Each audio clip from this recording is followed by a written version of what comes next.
I was really frustrated because I felt like a lot of people didn't take me seriously.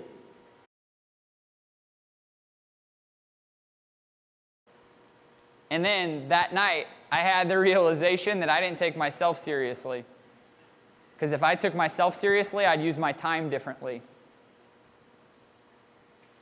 So I cut a lot of people out of my life, and I started to study like a med student. I was reading for like 12 to 15 hours a day.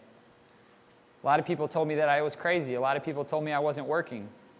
And I was like, it's okay. I just know what I have to do, and this is what I have to do. And I just started studying and reading and studying and reading for 6 months. And I told you, I only had one client at that time. I would read a book, and then I would tell him what I learned out of it. And then I found myself actually right down the street from here in Kansas City, Missouri. I was at a soccer conference. And I ran into a soccer coach named Anson Dorrance. And Anson Dorrance is possibly the greatest coach of all time. He coaches currently at the University of North Carolina women's soccer program, where he's won 21 out of 30 total national championships. Nobody else has ever come close to that. 21 out of 30. And so I run into him on an elevator, and there's like 15 people on this elevator. And because I'd played at Duke, I thought I recognized him. I thought it was him. He had on a Carolina blue tie.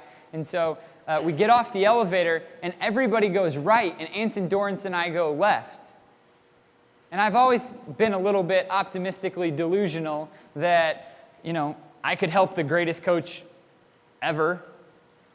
In December, I'm giving a presentation alongside Condoleezza Rice, and I believe that coaches will believe that I was the most dynamic speaker.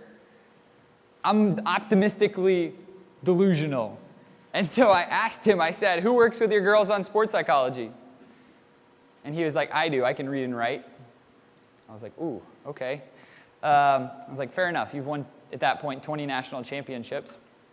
So I said, well, do you know who Barbara Fredrickson is? And he was like, no, why should I? I was like, well, her research on positivity shows that if your positivity ratio is around 1-to-1, that forecasts languishing in life. If your positivity ratio is around 2-to-1, that forecasts, if you're around 1-to-1, it forecasts clinical depression. If it's around 2-to-1, it forecasts languishing in life or being stuck. But that if your positivity ratio is around 3-to-1, all of a sudden, if you break through that point, then it hits this tipping point, and it forecasts flourishing. No matter how you define flourishing, it doesn't matter if it's in individuals or teams. And I said it really fast, just like that, to kind of try and impress him. And he kind of stopped, and I looked at him and I said, oh yeah, and she teaches at this little school that you might be familiar with, the University of North Carolina at Chapel Hill. And he smiled and he said, can you write that down for me? You might have just made my trip to Kansas City worthwhile. And so, all of a sudden, all that studying that I had done started to pay off. Just after 6 months of changing what I did with my time. 3 months later, Anson Dorrance brought me out to work with North Carolina women's soccer, to be the third outsider ever to work with his program on mental training.